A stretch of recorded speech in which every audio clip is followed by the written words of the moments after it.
आज का टॉपिक है द कलेक्टर ऑफ ट्रेजर्स। इस नोवेल के लेखिका हैं बेसिसी हेड्स, जिन्होंने इसे 1977 में लिखा था। इनका जन्म 1937 में हुआ था और इनकी मृत्यु 1986 में हुई थी। ये एक फीमेल साउथ अफ्रीकन राइटर हैं। ये जो नोवेल है, इसको स्टार्ट करने से पहले हम लोग इसके कुछ इम्पोर्टेंट या मेन कैरेक्टर्स के बारे में जान लेते हैं, ताकि कहानी को समझने में हमें आसानी हो। तो फर्स्ट कैरेक्टर है डिक्लेडी मोकोपी, जो एक फीमेल प्रोटोगोनिस्ट है। सेकंड कैरेक्टर है ग्रेसिगो मोकोपी, जो कि डिक्लेडी के हस्बैंड है। इन दोनों के 3 बच्चे हैं और शादी के 4 साल बाद ही डिक्लेडी को उसके हस्बैंड छोड़ देते हैं। थर्ड कैरेक्टर है पॉल थेब्लो, जो एक बहुत ही अच्छे व्यक्ति हैं, बहुत ही जिम्मेदार व्यक्ति हैं। वो अपनी फैमिली का रिस्पॉन्सिबिलिटी को समझते हैं और मिलकर साथ चलते हैं।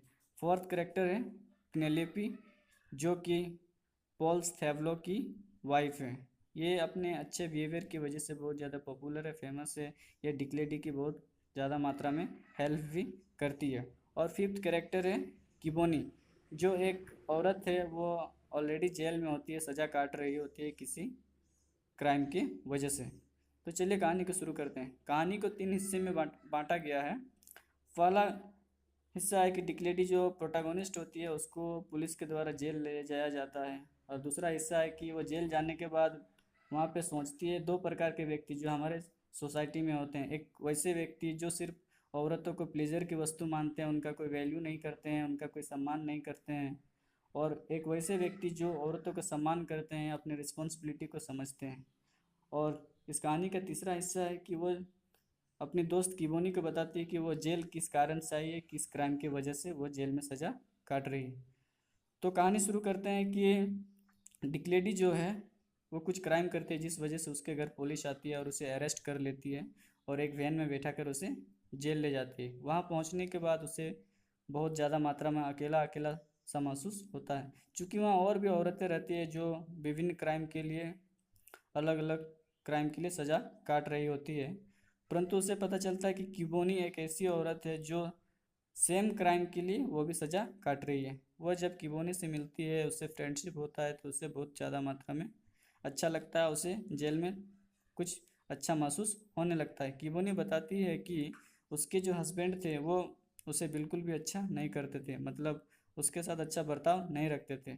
उसके जो हस्बैंड थे, उनका एक ऑफिस था जहाँ पर वे सिर्फ और सिर्फ फीमेल या फिर गर्ल्स वर्कर्स को ही रखा करते थे और सभी के साथ लगभग वो सेक्स कर चुके थे, उनका जिस वजह से उन जो लड़कियां होती है वे सारे प्रेग्नेंट हो जाती है। लगभग लगभग अधिकांश लड़कियां प्रेग्नेंट हो जाती है। जब वे प्रेग्नेंट हो जाती है तो वे अपने पेरेंट्स को इसके बारे में बताती है। और उनके जो वर्कर्स के जो पेरेंट्स होते हैं वो आते हैं किबोनी के पास और उससे अपना प्रॉब्लम्स को बताते हैं। तब किबोनी अपने हस्बैंड से बात करती है इस क्राइम के बारे में, तो वो इस क्राइम के बारे में बात करने से उसे मना कर देते हैं और उसे इग्नोर करते हैं, उसे डांटने लगते हैं। तब किबोनी बहुत ज़्यादा नाराज़ हो जाती है, गुस्सा हो जाती है और वो रात के वक्त उस अपने हस्बैंड का जेनिटियल या सेक्स ऑर्गन को वो काट देती है, जिस क्राइम की वजह से उसके घर पुलिस आती है और उसे पुलिस पकड़कर जेल में डाल देती है और वह इस चीज़ का सज़ा काट रही होती है।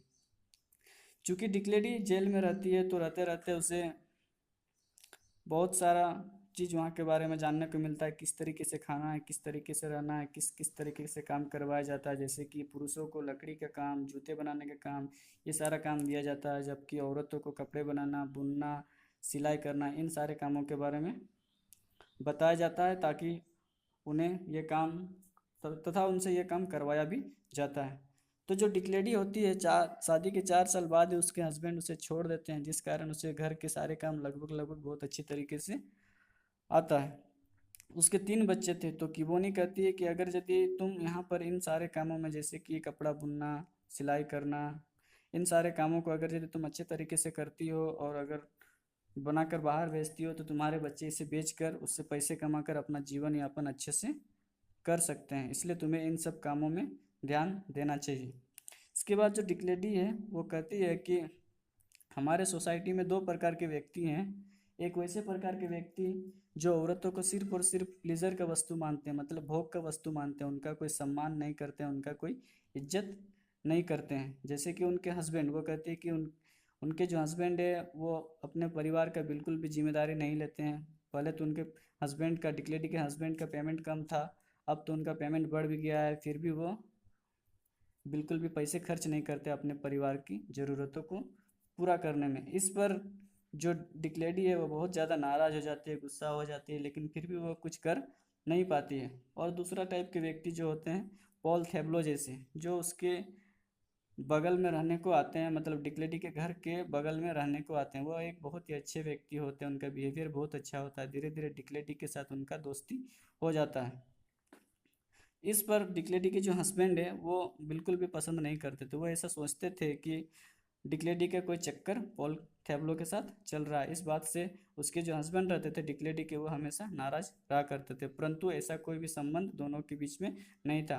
पॉल थेब्लो की जो वाइफ थी वो भी बहुत अच्छी थी, उनका भी बिहेवियर बहुत अच्छा था, जिस वजह से वो बहुत ज़्यादा पॉपुलर भी थी। चूँकि डिक्लेडी सिलाई, कपड़े सिलाई बुनाई ये सारा काम अच्छे से जानती थी, इसलिए वो पॉल थेब्लो के बच्चों के लिए कपड़े बनाया करती थी। पॉल थेफ्लो की जो वाइफ थी वो उसके बदले में उसे कुछ पैसा भी देना चाहती थी, लेकिन डिक्लेटी लेने से मना कर देती थी। इस पर पॉल थेफ्लो की जो वाइफ थी वो उससे घर के काम, घर के राशन खर्चा, इन सारी चीज़ों में, कुछ कुछ चीज़ों में हेल्प किया करती थी।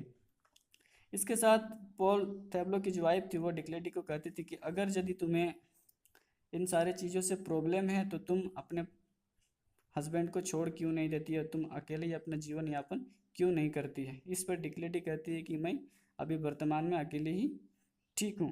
इसके बाद कहानी का तीसरा फेज आ जाता है कि वो क्या क्राइम की थी जिस वजह से उसे जेल आना पड़ा।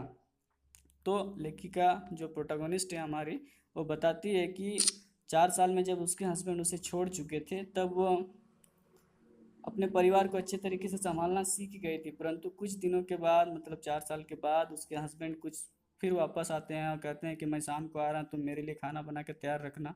इस पर डिक्लेटी पैसे के बारे में बातचीत करना चाहती है, तो उसके हस्बैंड कहते हैं कि मैं आकर इन सभी चीज़ों के बारे में बातचीत करूँगा।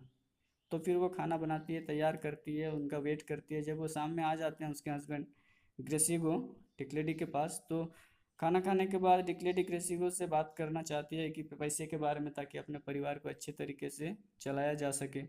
तो उसके जो हस्बैंड रहते हैं ग्रेसिगो, वो इसके बारे में बातचीत करने से बिल्कुल भी मना कर देते हैं। वो कहते हैं कि मुझे इन सब चीज़ों के बारे में बातचीत नहीं करना, और उसे इग्नोर कर देते हैं। इस पर डिक्लेडी जो है वो ग्रेसिगो पर बहुत ज़्यादा नाराज़ हो जाती है, गुस्सा हो जाती है, और रात के वक्त उसका जो जेनेटियल ऑर्गन है, मतलब सेक्स ऑर्गन है, उसको वो काट देती है। और जिस कारण सुबह क्या होता है कि उसके घर के बाहर बहुत ज़्यादा मात्रा में भीड़ हो जाती है, और पुलिस भी आ जाती है और उसे अरेस्ट करके जेल ले आते हैं। इस तरीके से जो ये जो लेखिका है हमारी बेसिसी हेड्स, उनका मेन पॉइंट ऑफ व्यू ये है इस शॉर्ट स्टोरी के द्वारा कि औरतों को उस वक्त साउथ अफ्रीका में सिर्फ प्लेजर की वस्तु माना जाता था, भोग की वस्तुएं माना जाता था। उनका सम्मान, उनका इज्जत बहुत ही कम लोग करते थे। ज़्यादातर व्यक्ति उनका निरादर ही करते थे, उनका तिरस्कार ही करते थे। कुछ कुछ ऐसे व्यक्ति थे जो अपने परिवार की जिम्मेदारी को समझते थे, जैसे कि पॉल थेब्लो थे। इस कहानी के द्वारा वह इन्हीं सब चीज़ों को बताने की प्रयास की है। Thank you.